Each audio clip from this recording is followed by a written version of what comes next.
Hello student, स्वागत है आपका आईसीटी वर्चुअल क्लासेस में। मैं हूं कविता, आपकी साइंस टीचर। उम्मीद करती हूँ आप सभी अच्छे होंगे और स्वस्थ होंगे। सो क्लास कंटिन्यू करेंगे अपना चैप्टर, और चैप्टर का नाम है रिप्रोडक्शन इन प्लांट्स, यानी कि पादपों में प्रजनन। चैप्टर हम स्टार्ट कर चुके हैं और जो हमारा स्टार्टिंग का पोर्शन है वो भी हम स्टार्ट कर चुके हैं। एक बार जल्दी से रिवाइज कर लेंगे अभी तक हमने चैप्टर में क्या समझा है। नेक्स्ट हम अपना जो नया टॉपिक है वो स्टार्ट करेंगे। तो अभी से मैं आपको बता रही हूँ, अगर बीच में आपको कोई चीज़ें समझ नहीं आती हैं जो हम पढ़ चुके हैं, क्योंकि रिवीजन अगर हम करेंगे तो जल्दी से करेंगे। अगर बीच में आपको कोई डाउट रह जाता है तो आप लोग पूछ सकते हैं। अगर रिप्रोडक्शन की बात करें, सबसे पहले हमने कहा कि रिप्रोडक्शन होता क्या है। सबसे पहले हमने कहा रिप्रोडक्शन होता क्या है। अगर मैं आप लोगों से पूछूं कि रिप्रोडक्शन किसे कहते हैं, तो क्या कोई आंसर करना चाहेगा? जीआईसी ग्वालदम, कोई बच्चा? ठीक है,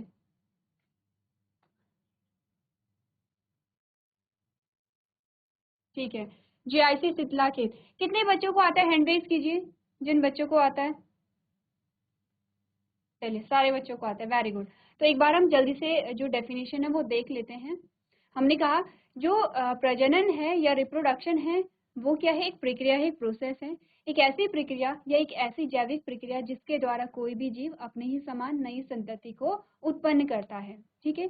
क्यों आवश्यक है रिप्रोडक्शन? हमने कहा जीवन को बनाए रखने के लिए, पृथ्वी पे जीवन की निरंतरता को बनाए रखने के लिए रिप्रोडक्शन इंपॉर्टेंट होता है। इसी के साथ हमने कुछ पार्ट्स के बारे में यहाँ पे डिस्कस किया था।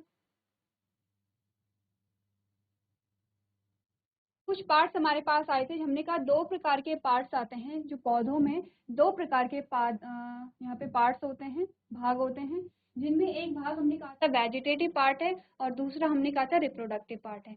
वेजिटेटिव पार्ट, या जिसे हम क्या कह रहे थे, कायिक भाग भी कह रहे थे। वेजिटेटिव पार्ट या कायिक भाग। अगर मैं कायिक भाग की बात करूं, देखिए ये सारे टॉपिक हम पढ़ चुके हैं, इसीलिए जल्दी से क्या करेंगे, रिवाइज करेंगे। कायिक भाग की अगर मैं बात करूं तो मैंने बात की है जड़, तना और पत्ती के बारे में। ठीक है। और रिप्रोडक्टिव पार्ट यानी कि जो प्रजनन अंग होते हैं, आप इन्हें प्रजनन अंग कह सकते हैं या आप इन्हें कह सकते हैं लैंगिक अंग। अगर मैं लैंगिक अंग की बात करूं तो मैंने कहा लैंगिक अंग होता है फूल या फ्लावर। किसकी बात हो रही है? प्लांट्स की बात हो रही है। ठीक है, ध्यान रखिए, हम पादपों के बारे में बात कर रहे हैं, आपस में बातें नहीं। जीआईसी शीतला खेत, आपस में बातें नहीं। फ्रंट में जो बच्चे बैठे हैं सुन लीजिए। ठीक है, आपका माइक जो है आप लोग एक बार उसे चेक करवा सकते हैं। ठीक है, चलिए। तो हमने बोला है कि यहाँ पर हम बात कर रहे हैं प्लांट्स के बारे में, और प्लांट्स में दो भाग आते हैं जिसे सबसे पहले हम कायिक भाग कहते हैं। इस कायिक भाग के द्वारा भी प्रजनन संभव है, प्रजनन इसके द्वारा भी होता है। और हमने कहा कि दूसरा हमारे पास प्रजनन अंग या लैंगिक अंग आते हैं जिसे हम फूल या फ्लावर कहते हैं, इसके द्वारा भी प्रजनन होता है। तो दोनों में डिफरेंस क्या है? हम अलग अलग क्यों पढ़ रहे हैं इन भागों को? हम इसलिए पढ़ रहे हैं क्योंकि अगर हम बात करें, कायिक भागों के द्वारा होता है अलैंगिक जनन,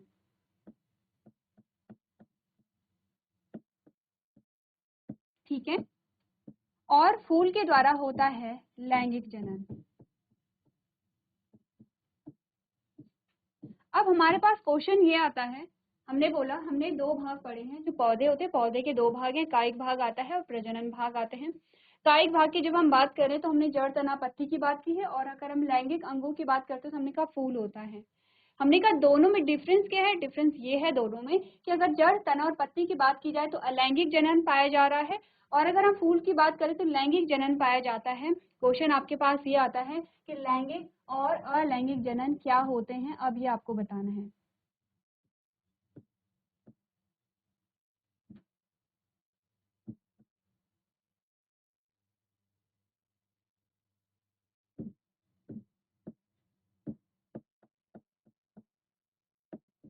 ठीक है, अब आपको बताना क्या है। क्वेश्चन आपके पास क्या आता है, अलैंगिक जनन और लैंगिक जनन किसे कहते हैं। तभी आप डिफरेंस समझ पाएंगे कि कायिक भाग और जो लैंगिक भाग हमारे पास आते हैं उन दोनों में क्या डिफरेंस है। ठीक है, यहाँ तक की बातें हम कर चुके हैं। ठीक है, अब हमने कहा कि यहाँ पर आपके पास दो भाग आते हैं, दो में अलैंगिक और लैंगिक जनन आता है। अब हम बात करेंगे लैंगिक जनन और अलैंगिक जनन क्या होते हैं। सबसे पहले हम डेफिनेशन की बात करेंगे, उसके बाद हम देखेंगे कि लैंगिक जनन जो अलैंगिक जनन है जो कि जड़ तना पत्ती के द्वारा हो रहा है वो कैसे हुआ, और दूसरी हम बात करेंगे कि लैंगिक जनन के द्वारा अगर यहाँ पर क्या हुआ, प्रजनन हुआ, तो वो कैसे हुआ। तो इसके बाद हमारे पास टॉपिक आता है लैंगिक और अलैंगिक जनन। तो सबसे पहले बात करेंगे अलैंगिक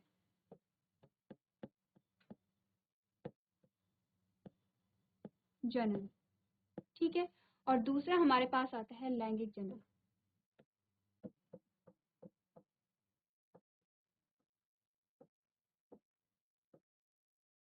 ध्यान रखना है कि दोनों में डिफरेंस क्या समझा था आपने। अगर हमने कहा कि अलैंगिक जनन हो रहा है तो ये किसके द्वारा हो रहा था, जड़ तना और पत्ती के द्वारा, ठीक है। और अगर लैंगिक जनन हम पढ़ रहे थे तो हमने कहा ये होगा फूल या फ्लावर के द्वारा।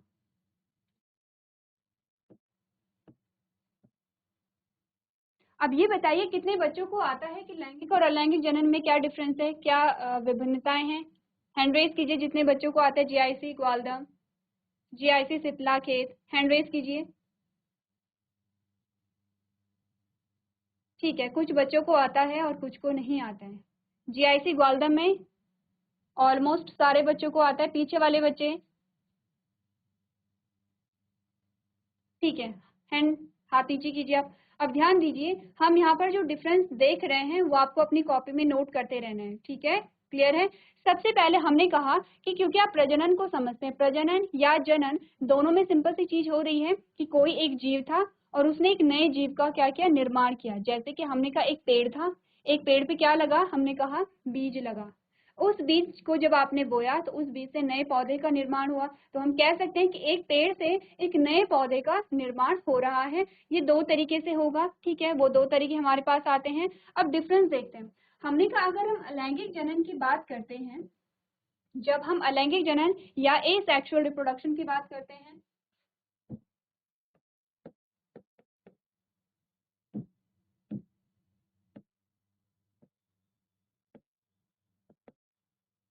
और यह आपके पास आता है सेक्सुअल रिप्रोडक्शन,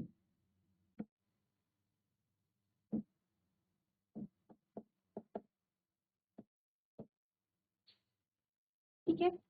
जब हम अलैंगिक जनन या एसेक्सुअल रिप्रोडक्शन की बात करते हैं, हमने कहा यहाँ पर सिर्फ एक ही जनक होगा। एक ही जनक का मतलब समझते हैं। अब जनक और संतति दोनों में हमने क्या देखा था, डिफरेंस देखा था। जीआईसी शीतला खेत आपस में बातें नहीं, जीआईसी शीतला खेत आपस में बातें नहीं, ठीक है। हमने कहा जब भी हम बात कर रहे थे कि जनक और संतति में क्या डिफरेंस होता है, हमने कहा कि जो जीव क्या है, जिस जीव से नया जीव होगा वो जो जीव है वो क्या होगा, यहाँ पर जनक होगा। जैसे कि हमारे पास एक पेड़ आता है, ये आपके पास क्या है, एक पेड़ आ गया है और यहाँ पर क्या लगे थे, बीज लगे हुए थे। जब आपने इन बीजों को बोया, जब आपने इस बीज को बोया तो इससे क्या हुआ, नया पौधा अब आपके पास आ गया है। ये आपके पास एक नया पौधा बना है और ये पेड़ था। तो इस पेड़ को हम कह सकते हैं ये क्या है, जनक है, ठीक है। ये क्या होगा, यहाँ पर जनक होगा, ठीक है। और ये जो नया पौधा बना है इसे हम कहते हैं संतति या संतान। ये होगा संतति, ये होगा जनक। जनक को हम पेरेंट भी कहते हैं और संतति को हम क्या कहते हैं, ऑफस्प्रिंग कहते हैं, ठीक है। कंफ्यूज नहीं होना है दोनों शब्दों में। अब मैंने कहा अलैंगिक जनन में सिर्फ एक ही जनक होगा, एक ही पेरेंट होता है, एक जनक होता है। अब ये ऐसा नहीं है कि ये एक जनक क्या होगा, या तो मेल ही होगा या फीमेल होगा, कोई भी हो सकता है, मेल या फीमेल। ये आप समझते हैं कि मेल और फीमेल दो प्रकार के हमने क्या देखे हैं, जीव देखे हैं, ठीक है, देखे हमने मेल और फीमेल। तो हमने कहा कि यहाँ पर कोई भी जनक हो सकता है, या तो वो मेल होगा या वो फीमेल होगा, ऐसा कोई जरूरी नहीं है। हमने कहा या तो वो नर होगा या मादा। अगर हम लैंगिक जनन की बात करते हैं तो लैंगिक जनन में हमने क्या बोला कि यहाँ पर क्या होते हैं, दो जनक शामिल होते हैं, दो जनक शामिल होते हैं और इन दो जनकों में एक क्या होगा, नर, व एक क्या होगा, यानी कि एक मेल और एक फीमेल यहाँ पर होती है। ठीक है, दोनों में एक सबसे पहला डिफरेंस पता चला कि अलैंगिक जनन जो होगा, जो जड़ और तना पत्ती के द्वारा हो रहा है, उसमें एक ही जनक इनफ है, या तो मेल होगा या फीमेल होगा। अब आप में से कुछ बच्चों को कंफ्यूजन हो सकता है कि अगर हम बात करें, ठीक है, हमने कहा अगर हम जीवों के बारे में बात करते हैं तो जीवों की हमें समझ आती है कि मेल और फीमेल हम समझते हैं, जैसे आप गर्ल्स एंड बॉयज में कहते हैं वैसे मेल और फीमेल हम कहते हैं। तो हमें कैसे पता चलेगा कि कोई जो पौधा है वो मेल होगा या फीमेल होगा, उसका पता कैसे चलता है? कंफ्यूजन है आप लोगों को? आपको पता है कि कोई अगर पौधा है तो उसमें हमें कैसे पता चलेगा कि इसका कौन सा मेल पार्ट है, कौन सा फीमेल पार्ट है, या कौन सा नर भाग है, कौन सा मादा भाग है? कितने बच्चों को पता है? हैंड रेज कीजिए। ठीक है, जीआईसी शीतला खेत में सिर्फ एक बच्चे को पता है, जीआईसी ग्वालदर में सिर्फ एक बच्चे को पता है। चलिए हैंड नीचे कीजिए। हमने देखा है जब भी हम बात करते हैं किसी पौधे में नर और मादा भाग की या मेल और फीमेल पार्ट की, तो हम बात करते हैं किसके बारे में? फूल या फ्लावर के बारे में। फूल सबने देखा है। थोड़ा सा फूलों के भागों के बारे में अगर हम बात करें तो फूलों के भाग मैं भी यहाँ पे ड्रॉ कर रही हूँ, आप साथ साथ में अपनी कॉपी में बनाइए जल्दी से। जिन बच्चों को आता है वो अपनी कॉपी में क्या बनाएंगे? फूलों के भाग बनाएंगे और उनके नाम लिखेंगे। तो अगर हम फूलों के भाग बनाते हैं तो आपके पास कुछ इस प्रकार से आते हैं।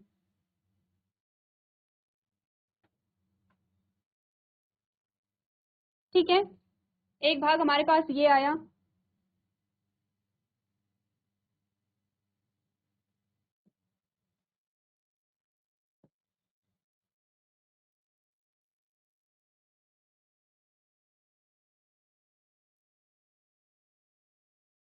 दूसरा भाग हम ये बनाते हैं,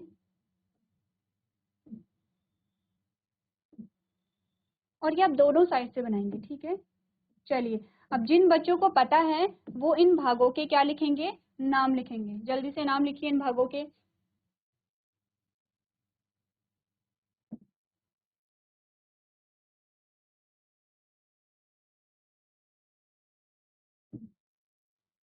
इसी में आपको मेल और फीमेल दोनों पार्ट मिल जाएंगे।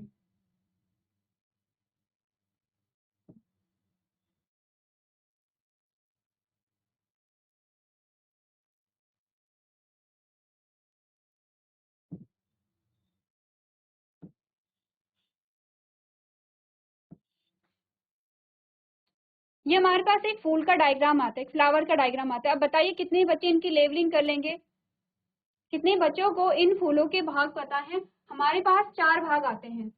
पहला भाग ये है, दूसरा भाग ये है, तीसरा भाग ये आता है, और हमारे पास आता है चौथा भाग ये।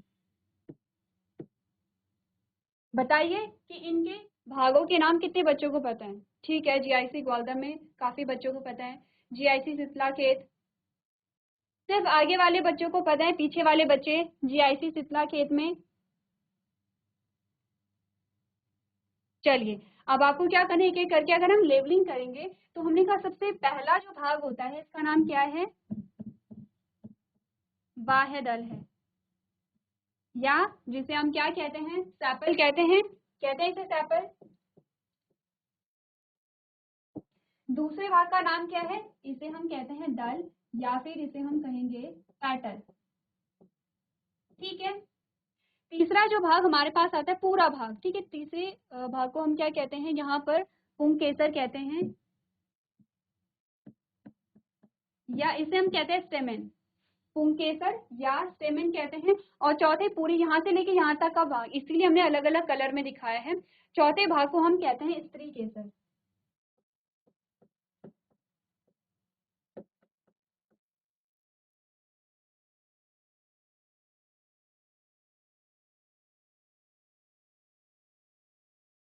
चौथे भाग को क्या कहेंगे? स्त्री केसर कहेंगे, जिसे हम कहेंगे पिस्टिल। ठीक है, क्लियर है इतना? अब इनमें ये बताइए, पहला भाग क्या है? जो बाह्य दल होता है। दूसरा क्या है? दल है जो रंगीन पंखुड़ियां होती है। तीसरा भाग है पुंकेसर। चौथा आता है स्त्री केसर। फूल के डायग्राम को हम डिटेल में समझेंगे जब हम लैंगिक जनन के बारे में डिटेल में बात कर रहे होंगे। ठीक है, आगे जाके हम डिटेल में बात करेंगे। अभी के लिए ये बताइए कि कितने बच्चों को पता है कि इस फूल में मेल पार्ट कौन सा है और फीमेल पार्ट कौन सा है? हैंड रेज कीजिए अपना। ठीक है, जीआईसी शीतला खेत में कुछ बच्चों को पता है। जीआईसी ग्वालदम, चलिए हाथ नीचे कीजिए अपना, हाथ नीचे कीजिए। बताइए कितने बच्चों को लगता है कि ये जो दल है ये यहाँ पर फूल का मेल पार्ट है?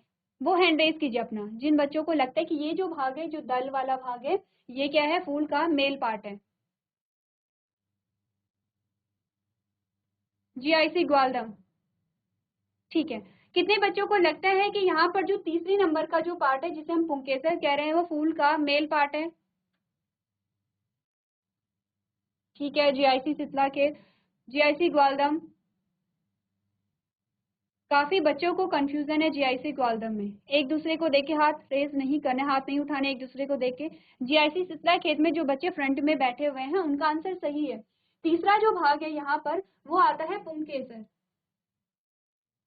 पुंकेसर यानी कि ये फूल का क्या है? यहाँ पर मेल पार्ट है, ठीक है। ये फूल का क्या होगा? मेल पार्ट होगा। तो हमने कहा फीमेल पार्ट कौन सा होगा? ऊपर जो स्त्री केसर लिखा हुआ है ये क्या होगा? फीमेल पार्ट होगा। क्लियर है? अब आप समझे, जब हमने बात की, हमने कहा कि यहाँ पर अगर लैंगिक जनन की हम बात कर रहे हैं तो लैंगिक जनन में इन दोनों भागों का होना बहुत ज्यादा इंपॉर्टेंट होता है। किसका? स्त्री केसर का भी और पुंकेसर का भी, ठीक है। जब हम किसकी बात कर रहे हैं? लैंगिक जनन की बात कर रहे हैं। अगर अलैंगिक जनन की बात हम करेंगे तो हमने कहा कि अलैंगिक जनन में इन भागों की कोई आवश्यकता नहीं है, क्योंकि जड़, तना और पत्ती के द्वारा ही यहाँ पर क्या होगा?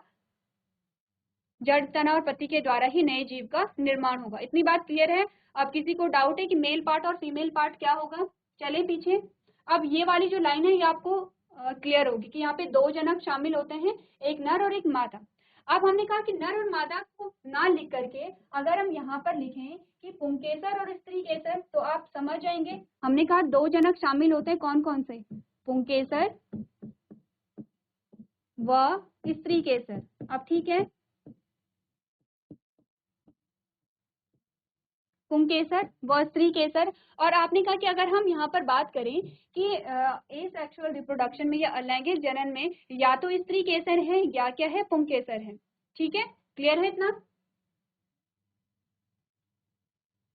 पहला पॉइंट क्लियर है? ठीक है। अब दूसरा पॉइंट हमारे पास क्या आता है? जो दूसरा डिफरेंस हमारे पास आता है वो क्या है? हमने कहा कि जब हम अलैंगिक जनन की बात करते हैं तो यहाँ पर युग्मक का निर्माण नहीं होता है।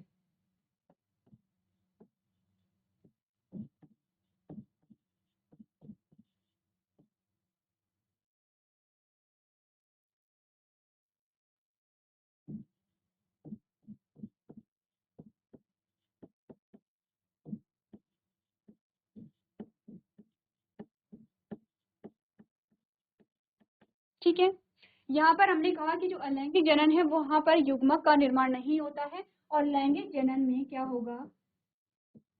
युग्मक का निर्माण होता है।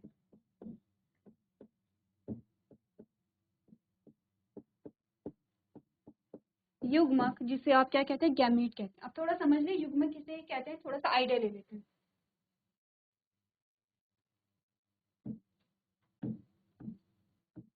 युग्मक क्या है? अगर मैं आपसे पूछूं कि युग्मक क्या है, कितने बच्चों को इसका आंसर आता है? हैंड रेज कीजिए। युग्मक क्या है? अभी हमने क्या बोला? अलैंगिक जनन में युग्मक नहीं बनेंगे, लेकिन लैंगिक जनन में क्या होता है? युग्मक बनते हैं। कितने बच्चों को आइडिया है? जीआईसी शीतला खेत में, ठीक है, जो फ्रंट के बच्चे उन्हें पता है। जीआईसी ग्वालदम, ठीक है। तो युग्मक हम किसे कहते हैं? हमने कहा युग्मक क्या होती हैं? एक प्रकार की कोशिकाएं होती हैं।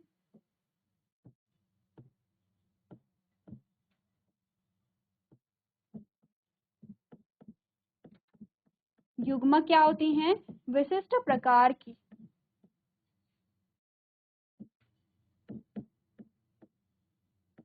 कोशिका है,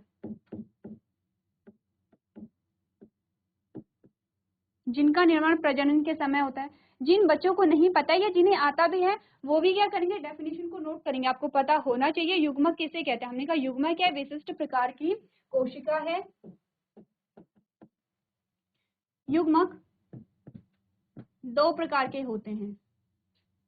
युग्मक क्या होते हैं? दो प्रकार के होते हैं।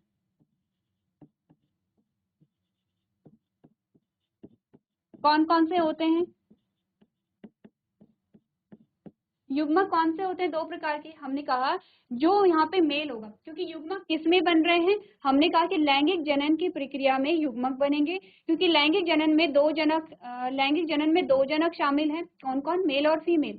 तो हमने कहा युग्मक, जिसे हम क्या कहेंगे? गैमीट भी कहते हैं। ठीक है, तो अगर हमने कहा कि क्योंकि दो प्रकार के जनक हमारे पास आते हैं, दोनों को जनकों में क्या बनेंगे? युग्मक का निर्माण होगा।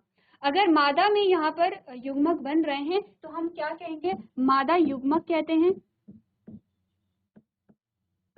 और अगर नर में युग्मक बनेंगे तो हम उन्हें कहते हैं नर युग्मक। ठीक है, लेकिन ये जो दो प्रकार के युग्मक है, ये दोनों कहाँ बनेंगे? लैंगिक जनन जब हो रहा होगा तब बनेंगे। क्लियर है? अब ये जो युग्मक बनते हैं ये कहाँ बनते हैं? हमने कहा कि युग्मक का निर्माण कहाँ पर होता है? लैंगिक अंगों में होता है। नेक्स्ट जो पॉइंट आता है कि जो युग्मक है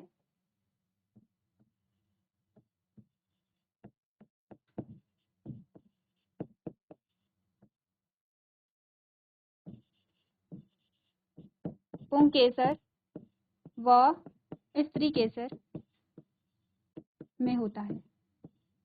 क्लियर है इतना? अब अगर मैं कहूं कि जो मादा युग्मक है इसका निर्माण कहाँ पर हो रहा होगा? मादा युग्मक का निर्माण हो रहा होगा स्त्री केसर में, और नर युग्मक का निर्माण हो रहा होगा पुंकेसर में।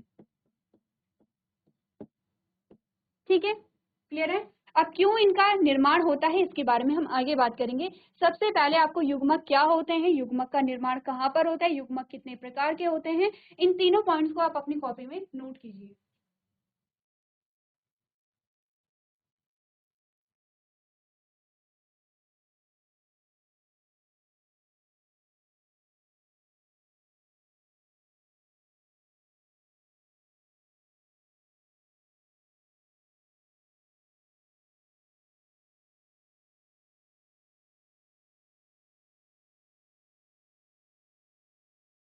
क्लियर है इतना? ठीक है, अब हमने कहा युग्मक क्यों बन रहे हैं, तो यहाँ पर देखिए तीसरा जो पॉइंट हमें बताता है, हमने कहा कि जो यहाँ पर अलैंगिक जनन होगा वहां पर निषेचन नहीं पाया जाता है। ठीक है, वहां पर क्या होगा? निषेचन की प्रक्रिया नहीं पाई जाती है।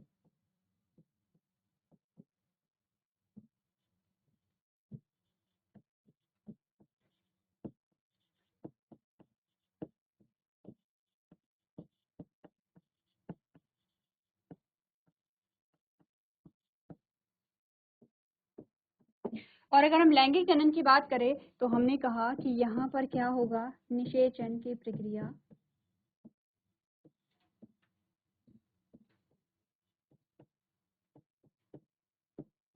पाई जाती है। अब निषेचन क्या हुआ? अब देखिए आपको अपने क्वेश्चन का आंसर मिल जाएगा कि जो युग्मक है वो क्यों बन रहे हैं। हमने कहा निषेचन किसे कहते हैं? निषेचन या फर्टिलाइजेशन। क्या होता है फर्टिलाइजेशन?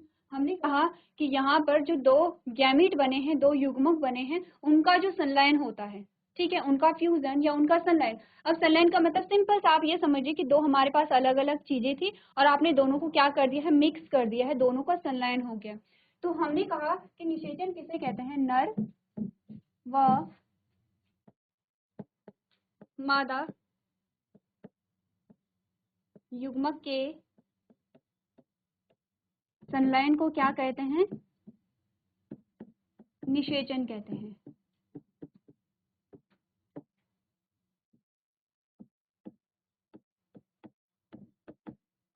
अब आप समझे कि क्यों यहाँ पर क्या बन रहे हैं। अब आपको समझ आया कि क्यों यहाँ पर युग्मक बने हैं, क्योंकि हमने कहा दो अलग अलग प्रकार के युग्मक बनेंगे, दोनों का संलयन होगा। नेक्स्ट क्वेश्चन आते हैं कि संलयन क्यों हो रहा है, निषेचन जो है या फर्टिलाइजेशन है वो क्यों हो रहा है? क्योंकि जब दो अलग अलग प्रकार की कोशिकाएं, दो, ये एक मेल में बन रही है एक फीमेल में बन रही है, जिसे आप एक को मेल गैमेट कहेंगे एक को फीमेल गैमेट कहेंगे। जब यहाँ पर मेल और फीमेल गैमेट का फ्यूजन होता है या फिर जब यहाँ पे निषेचन होता है, तब हमारे पास क्या आते हैं, नया जो जीव है, नए जीव का निर्माण वहां से शुरू होगा। कब शुरू होगा? जब अलग अलग प्रकार के जो गैमेट हैं वो क्या होंगे, फ्यूज होंगे, या उनमें संलयन होगा, या उनमें निषेचन की प्रक्रिया पाई जाएगी। तो अब यहाँ पर देखिए, आपने बोला कि यहाँ पर आपने एसेक्सुअल रिप्रोडक्शन में कहा कि यहाँ पे युग्मक का निर्माण हुआ ही नहीं है, ठीक है। जब युग्मक का निर्माण नहीं हुआ है तो आपने कहा युग्मक का संलयन भी नहीं होगा, क्योंकि निषेचन क्या है, आपने कहा युग्मकों का संलयन। कौन से युग्मकों का? नर और मादा युग्मक के संलयन का। क्योंकि यहाँ पे गैमेट का फॉर्मेशन ही नहीं हुआ है तो अब गैमेट का फ्यूजन भी नहीं होगा। गैमेट का फ्यूजन नहीं हुआ है, इट मीन्स कि यहाँ पे निषेचन की प्रक्रिया नहीं पाई जाती है, ठीक है। अब यहाँ पे क्या बने हैं, गैमेट बने हैं, तो गैमेट का फ्यूजन भी होगा, इट मीन्स कि यहाँ पे क्या होगा, निषेचन भी पाया जाएगा। नेक्स्ट जो पॉइंट हमारे पास आता है, फोर्थ पॉइंट, इसमें कहा गया है कि युग्मनज का निर्माण होता है। युग्मनज क्या होता है? जाइगोट।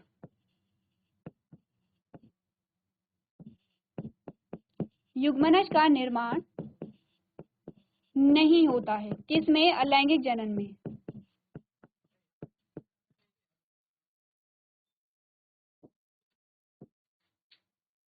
और यहाँ पर पाया जा रहा है, यहाँ पे क्या होगा, युग्मनज का निर्माण होगा।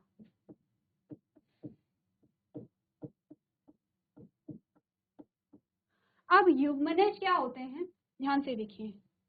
आपने बोला दो प्रकार के गैमेट बने थे, एक था मेल गैमेट और दूसरा था फीमेल गैमेट। आपने कहा जब दोनों का संलयन हुआ तो उसे आप कहते हैं फर्टिलाइजेशन या निषेचन की प्रक्रिया। इस प्रक्रिया का नाम है फर्टिलाइजेशन, और इस प्रक्रिया के बाद बनता है जाइगोट, जिसे आप क्या कह रहे हैं, युग्मनज कह रहे हैं, ठीक है, जिसे आप क्या कह रहे हैं, युग्मनज कह रहे हैं। अब जाइगोट क्या है या युग्मनज क्या है? हमने बोला जब दो गैमेट का फ्यूजन हुआ, ये सेम वैसा ही है जब आपने एक कलर लिया और दूसरा कलर लिया, दो अलग अलग कलर आपने लिए, जब आपने दोनों को मिक्स किया तो आपके पास तीसरा कलर आता है जो कि अलग होता है। उन दोनों कलर से क्या होता है, अलग कलर हमारे पास आता है। तो सेम वैसा ही है कि आपने मेल गैमेट को लिया, फीमेल गैमेट को लिया, दोनों गैमेटों का संलयन हुआ, तब जाके आपके पास युग्मनज का निर्माण होता है। तो ये ऑब्वियस सी बात है, ये आप समझते हैं कि युग्मनज का निर्माण कब होगा, जब दोनों गैमेट का क्या होगा, संलयन होगा, यानी कि जब निषेचन होगा तभी युग्मनज का निर्माण होगा। यहाँ पर ना तो युग्मक बने हैं ना ही निषेचन हुआ है, तो यहाँ पे युग्मनज या जाइगोट का निर्माण भी नहीं होगा। यहाँ पर हमने कहा युग्मक का निर्माण हुआ है, निषेचन हुआ है और युग्मनज का निर्माण यहाँ पर होता है, ठीक है। इन चारों पॉइंट्स को नोट कीजिए। इसके अलावा भी हमारे पास और डिफरेंसेस आते हैं, वो हम क्या करेंगे, नेक्स्ट पेज में करेंगे। तो अभी तक जो 4 पॉइंट हमने समझे हैं उन्हें अपनी कॉपी में नोट कर लीजिए।